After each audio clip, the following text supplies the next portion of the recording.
여러분 소설가 이예수 씨라고 있는데요. 그분 소설에 하악이라는 소설이 있습니다. 그 소설을 보면 살다 보면 운이 꼬일 때가 있다. 그럴 때는 하는 일마다 실패를 초래한다.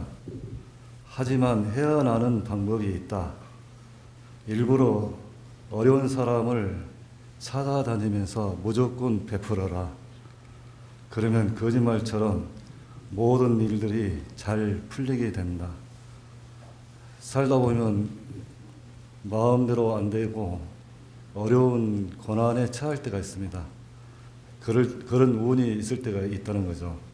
그럴 때는 무엇을 해도 되는 일이 없습니다. 그럴 때는 무조건 쉬고 무조건 쉬어라.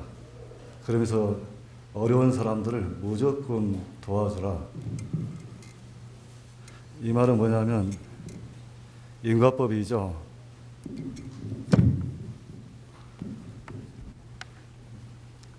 이 말은 뭐냐면 인과법. 다시 말해서 선행과 공덕을 지어라. 선행과 공덕을 지어라. 선행과 공덕을 지을 때에만이 비로소 자신의 이 일들이 잘 풀리게 된다고 합니다. 그런데 이 복도 복이 있어야 복을 짓습니다. 복이 없는 분은 복도 지을 생각조차도 못하죠. 또 복을 지으려면 지혜가 있어야 됩니다. 좋은 일을 합시고 하다가는 까딱하면 되려 얽히고 말죠. 또 복을 지을 때는 조건 없이 지어야 됩니다. 물에 빠진 놈 구해줬더니 보따리 내놔라. 이런 말들을 많이 하는데 그럴 바에는 선행을 안 하는 게 낫습니다. 선행한답시고 되려 더 큰 업을 짓는 거죠. 차라리 냉정하게 그냥 지나쳐가는 게 훨 낫습니다. 아니면 보따리보다 더한가? 그게 뭡니까? 자기 생명을 바치든지 그런 자세로 선행이나 공덕을 지어야 합니다. 그렇지 않고 어줍지 않게 또한 얄팍한 동정심, 얇은 그런 휴머니즘으로 이 값싼 휴머니즘으로 이 선행한답시고 하다가 되려 더 큰 업을 짓기 십상입니다. 우리 그런 자세로 복을 지어서는 되려 힘들죠. 차라리 안 짓는 게 낫습니다. 그러한 선행은. 그러니까 철저히 자기의 생명까지 바칠 수 있을 때 그런 마음 자세로 복을 지어야 합니다.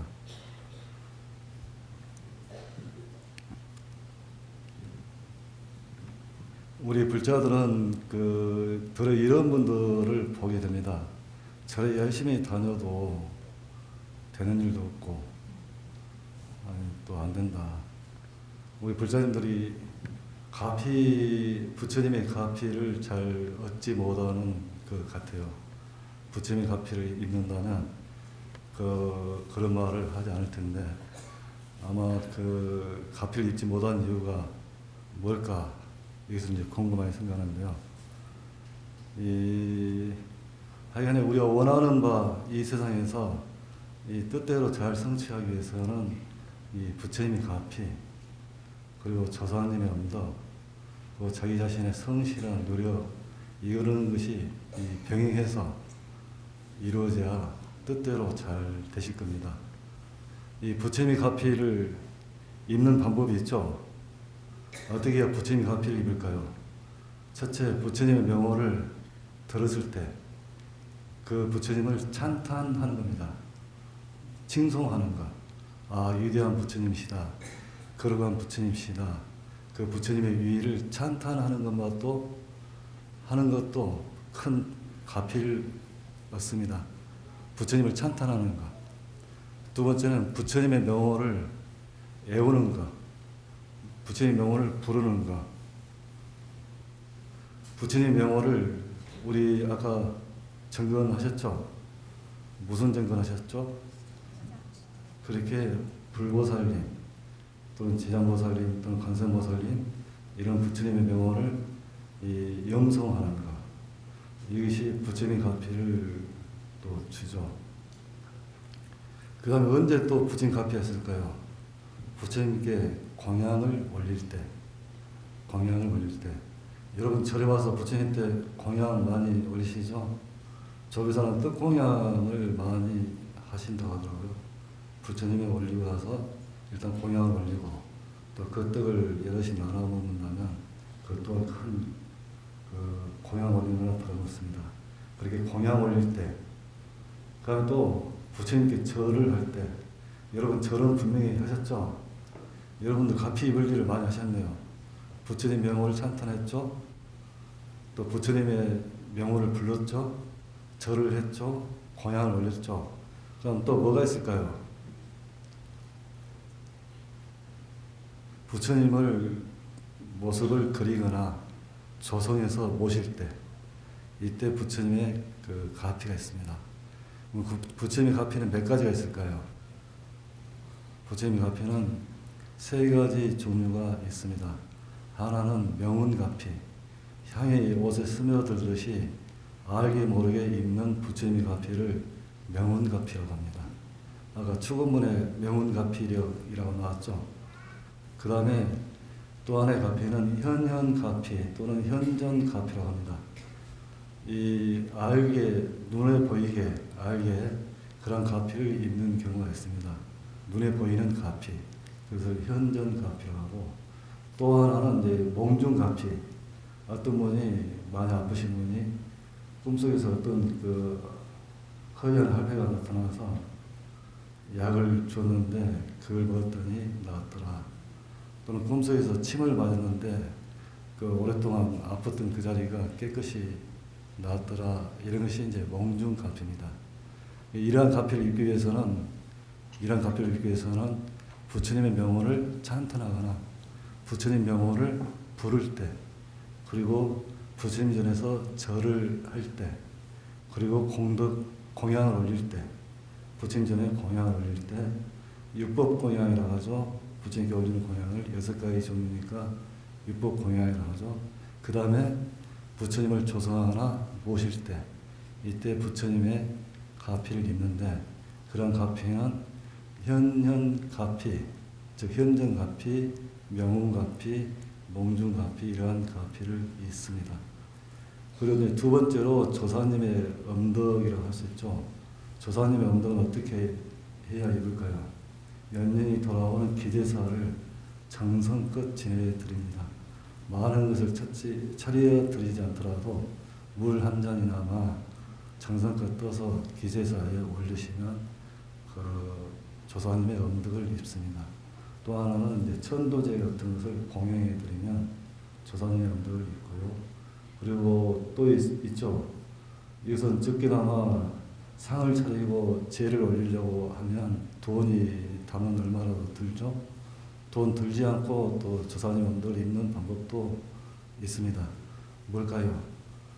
지장보살 연불, 그리고 지장보살 기도, 또 지장경 독경을 하면 그야말로 조사님의 엄덕을 입을 수 있습니다. 그러니까 조사님 엄덕을 입기 위해서는 기제사 또는 천도제, 가족이나 친척이 돌아가시면 반드시 49제를 봉행해 드리는 것, 그 밖에 지장보살 기도, 지장경 독송, 그러고 나가서 지장경 독송, 지장보살 연불, 이렇게 해서 조사님의 엄덕을 입을 수가 있습니다. 이 부처님이 앞에 조사님의 엄덕, 그리고 자기 자신의 성실한 노력을 기울일 때 이 부처님의 또 조사님의 가피와 엄덕을 입게 되죠. 그러면 하고자 하는 일들이 이 세상에서 뜻대로 되어집니다. 이 세상에서 이 뜻대로 되어지는 거죠. 이 세상은 왜 그러면 뜻대로 되어질까요? 인과법이죠. 이 세상은 철저히 인과법이기 때문에 자기 학위에 따라서 스스로 짓고 스스로 받죠. 자작자수. 그래서 우리 학위에 따라서 부처님의 가피, 조상의 언덕, 자기의 성실한 노력 이런 그 행위를 병행할 때 부처님의 가피, 조상의 언덕으로 자기의 하고자 하는 원들이 잘 성취가 됩니다. 그리고 이제 이러한 그 선행 공덕은 유루복이라고 합니다. 유루복. 유루복이라고 하는 것은 이 세일루자, 세는 것이 있어요. 끝이 있단 말이죠. 이 은행에 저축을 하면 잔고란 게 있죠. 그걸 다 찾았으면 더 이상 쓸 것이 없죠. 그 복은 세죠. 결국 센다고 봅니다. 센다고 하는 거예요. 그래서 유루복이라고 하죠. 유루복. 유루복이기 때문에 언젠가 끝이 있습니다. 이런 유루복은 욕계 유천, 욕계 유천의 하늘색에 가서 태어나게 하죠. 그렇다 하더라도 언젠가 복이 다 되면 또 인간계로 이게 또 돌아오게 되고 연애를 하게 되죠. 결국 한계가 있습니다. 이 세지 않는 복을 또 이야기하죠. 그 복이 뭐냐면 무루복, 세지 않는다. 세지 않기 때문에 무루복이라고 하죠. 무루복은 어떻습니까? 이 무루복을 잘 지으면 이 천상계 중에도 3개 이상의 하늘색이 태어나고 그 끝은 뭐냐면 부처가 되는 것입니다. 부처가 되는 것은 세지 않는 거죠. 어제 우리가 복을 짓는다 할 때도 2가지 종류, 하나는 유루복이 있고 하나는 무루복이 있다. 유루복을 짓기 위해서는 이 부처님의 가피를 입는 여러 가지 방법들, 즉 불사공덕이나 수행공덕을 짓는가, 조상의 언덕을 입는가, 그리고 자기의 성실한 노력들이 유루복을 만들죠. 그리고 또 그런 그 유루복 가운데서도 불사공덕, 이 부처님 가피에 있어서도 이 불사공덕이라는 게 있죠.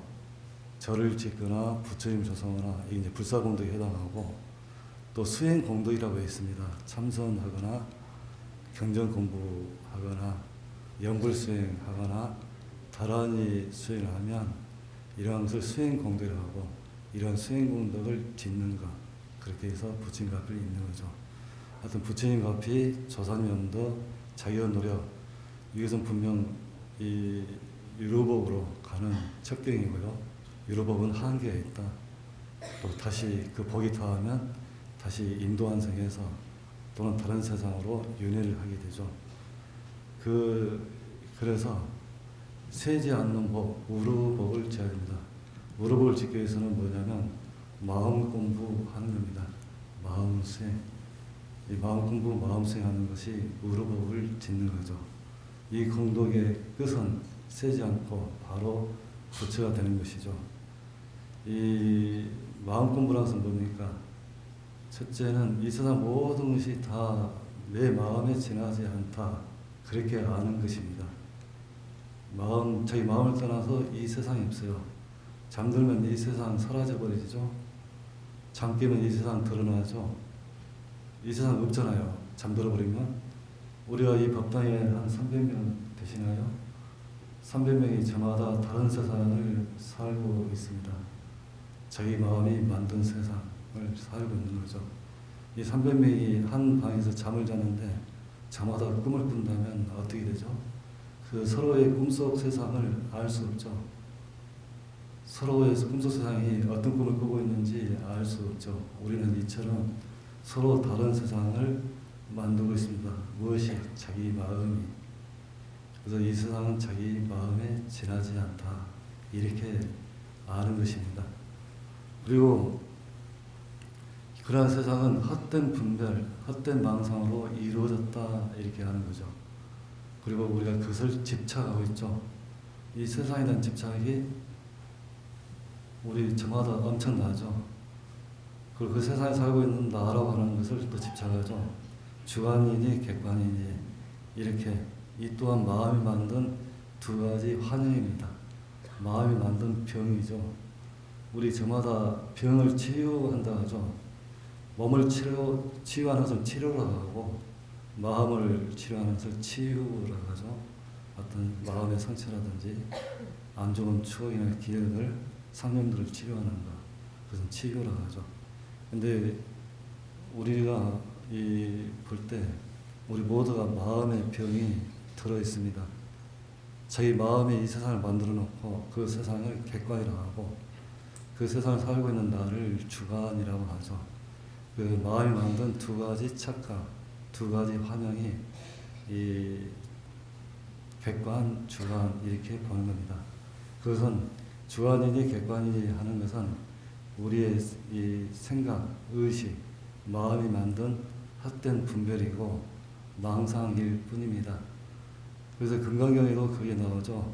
나도 없고 너도 없고 삶도 죽음도 없다. 이 말이 야상, 인상, 또 중생상, 수사상, 네 가지 상이 없다. 그 네 가지 상에 빠진 것을 전도몽상이라고 하죠.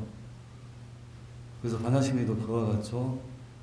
무한히 비서시니 무색성 향비촉법, 아까 반야심경 독경 하셨죠. 그런데 우리는 그렇게 연구를 하시면서도 내가 있고 네가 있고 삶과 죽음을 보면서 고통에서 헤어나지 못하고 있습니다. 그래서 그것은 뭐죠? 윤회죠, 윤회. 우리가 자기 마음이 만든 세상을 자기가 갇혀서 객관이니 주관이니 이렇게 하는데 이것은 순전히 자기 마음이 만든 환영입니다. 환영. 그래서 그것은 물에 비친 달과 같고 신기루이고 환영이고 간밤의 꿈속 세상 같다라고 합니다. 이것을 여무한포연이라고 하죠. 여무한포연. 우리는 이제 절에 와서 공부할 때는 그렇게 느끼지만 바로 또 돌아와서는 한순간 돌아서면 바로 나라고 하는 것, 그 예고가 꿈틀거려가지고 이 모든 것을 자기중심적으로 판단하고 분별하죠. 분별, 나눠서 보는 거죠. 내가 있다, 네가 있다. 그래서 마음 공부는 그 분별을 뛰어넘는 것, 무분별심이 되는 것. 우리가 세상에서 저 사람 무분별하다 하면 좀 어리석고 좀 모자란 사람을 무분별하다 이렇게들 이야기하죠. 정말 마음 공부는 바보가 되어야 됩니다. 누가 볼 때 좀 모자란 사람, 뭐가 한없이 부족한 사람, 양악하지 못한 사람, 누가 둘러보기 딱 좋은 사람, 이런 사람들이 마음 공부를 잘 하고 있는 거예요. 그런데 이제 좀 그런 고통, 분별 망상에 빠진 사람 말이죠. 나와 너를 가르고 삶과 죽음을 보기 때문에 고통에 대해 헤매고 있으면서도 저 어리석은 사람 하면서 되려 이제 뭐랄까 놀려먹기도 하는데 어떻게 보면 그런 사람이 더 어리석은 사람인지도 모릅니다.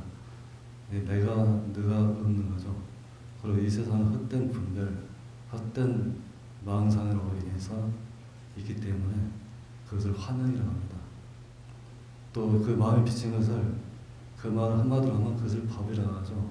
그래서 법이라고 하는 것은 마음이 일어나면 법이 일어나고 마음이 사라지면 법이 사라진다.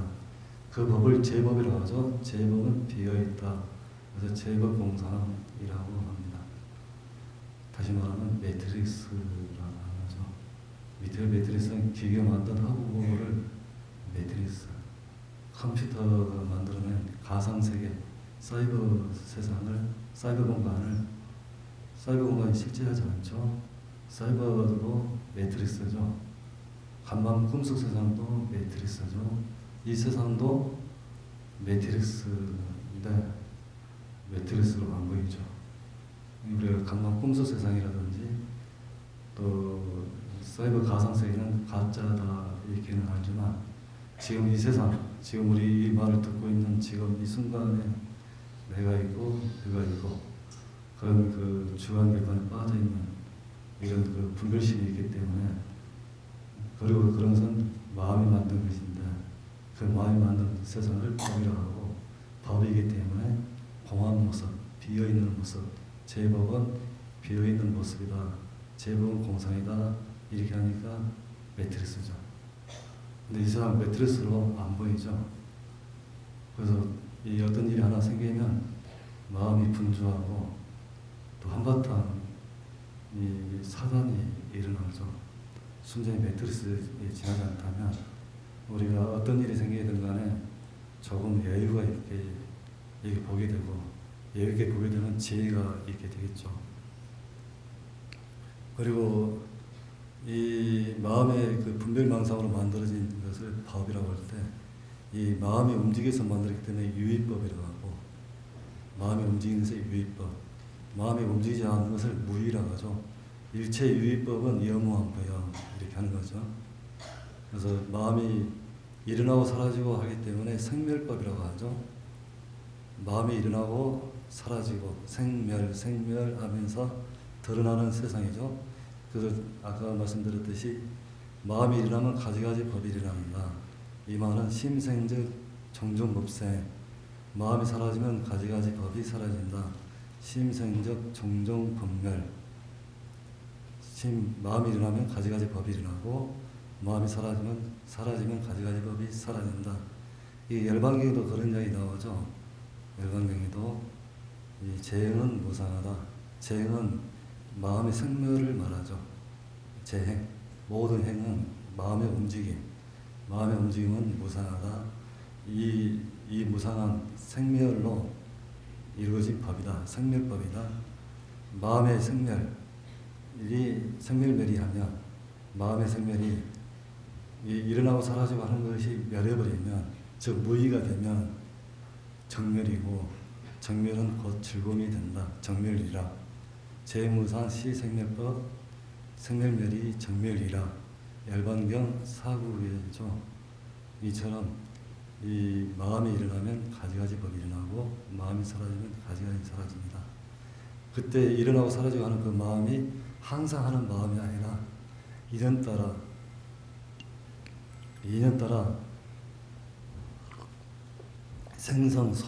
생성소멸하죠. 매우 빠르게 이 마음이 일어나고 마음이 사라지고 합니다. 마음은 항상 실제하는 게 아니라 어떤 대상을 만나면 일어나죠. 견물생심 이렇게 하면서 마음이 일어납니다. 견물생심이라는 것은 18개설, 육경, 육식을 말하죠. 6가지 감각기관이 6가지 인식 대상을 만나면 6가지 인식이 마음이 일어나죠. 견물 생심 이렇게 하는데 견물 생심 할 때 그 3가지 다가 육구이나 육식이 다 인연의 소치입니다. 인연이기 때문에 실체가 없고 실체가 없으니까 공이라고 합니다. 즉 분별망상심은 허망하고 실체가 없으니까 공입니다. 어떤 마음이 지속적으로 있으면서 세상을 만들어내는 게 아니라 어떤 대상을 만나면서 어떤 그 견물생심 하면서 마음이 일어나고 마치 그 마음이 실제하는 것처럼 착각하는 거죠. 그 마음도 실제하지 않고 그 마음에 비친 법도 실제하지 않죠. 그래서 제법 공상 또 일체유법 영무한 보형 이렇게 하는 거고요. 그리고 마음 또한 그 분별망상심에 지나지 않고 이런 분별망상심은 우리의 본래 마음의 본성, 본래 마음의 성품하고 상관이 없습니다. 그것을 초월해 있죠.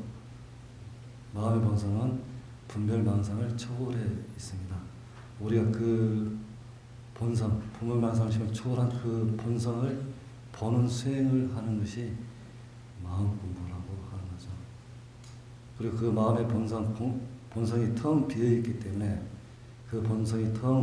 때문에 이 세상은 자기가 주체적으로 이 창조해 나갈 수가 있습니다. 지금 삶이 지난날 여러분들의 마음 씀씀이 마음을 어떻게 써왔느냐에 따라서 지금의 모습입니다. 지금의 모습이 마음에 들든 안 들든 간에 이것은 순전히 지난날 자기 마음이 그렇게 채워온 거죠. 마음이 텅 빈 본성이라서 텅 빈 성품이라서 그 본성은 텅 비어져 있어요. 그래서 이를 공성이라고 하죠.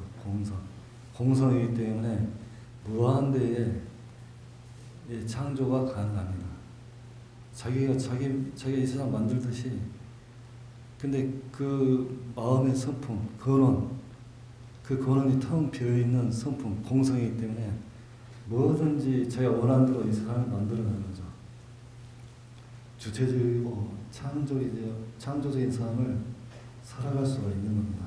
순전히 여러분에게 달려있죠. 이 또한 인과법이죠. 마음의 본성은 인과를 초월해 있고 그 마음 씀씀이, 마음 먹기, 마음 쓰기는 인과죠. 내가 어떻게 마음 쓰니까 어떤 결과가 오더라. 자작자수. 내가 선행을 하니까 그 결과로 인과법으로 좋은 복을 받더라. 그 정도가 아니라 더 뛰어넘는, 이미 우리가 이 세상을 다 창조하고 있는데 뭘 못하겠어요. 다만 언제 나나 네가 없을 때, 즉 마음에 속지 않고 마음에 속으면 고통이고 연애입니다. 그 마음은 실체가 없으니까 공이라고 하고요. 그런데 그 마음에 속으면 윤회하는 거예요. 그 마음의 근원을 따르면 그 마음의 성품은 텅 빈 공이라서 그 성품을, 공성을 따르면 아까 생멸멸이는 정멸이라, 마음의 생멸이 사라진 마음의 정멸해지면, 즉 공성에 가면 그것은 텅 비어있기 때문에 모든 것을 어떻게 하느냐에 따라서 달라지죠. 마음 한번 잘 쓰면 복이 오고 마음 한번 잘못 쓰면 지옥이 갑니다. 마음이 흉기도 될 수 있어요. 얼음보다 더 차갑기도 하고 불꽃보다 더 뜨겁기도 하고 이 세상 어떤 독보다도 더 독한 것이 마음일 수가 있습니다. 그 마음이 흉기가 될 수 있고 그 마음이 잘 쓰면, 그 마음을 공으로 쓰면 여의주가 되고 보배가 되는 겁니다. 자기 뜻대로 되는 거예요.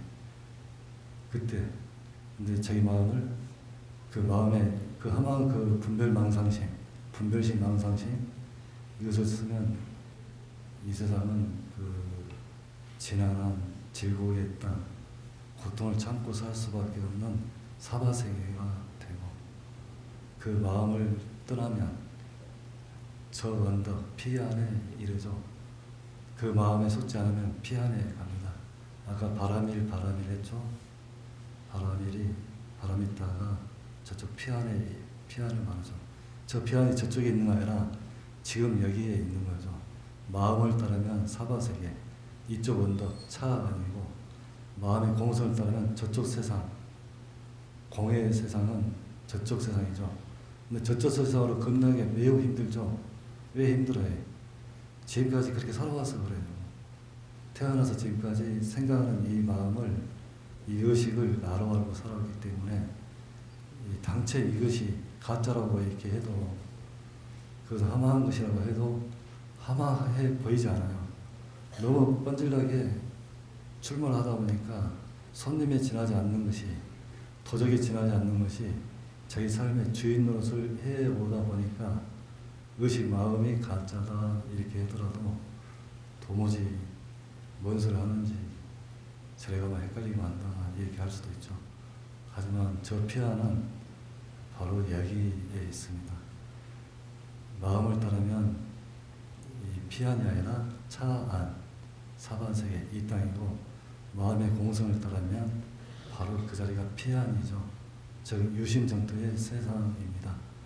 부디 이 선행 공덕을 많이 지어야, 그런 유로복이라도 많이 지으시고, 또 유로복을 지을 때는 생명을 내놓고 지으시기 바랍니다. 아낌없이 자기 생명까지 바칠 때 진정 유로복을 짓고, 이런 유로복이라도 잘 지으면 또 그 인연 공덕으로 마음 수행, 마음 공부를 하게 되고, 이 마음 공부를 통해서 선행 공덕에, 이 마음 공부를 통해서 뭐랄까 그 공성, 즉 피안에 이를 수가 있습니다.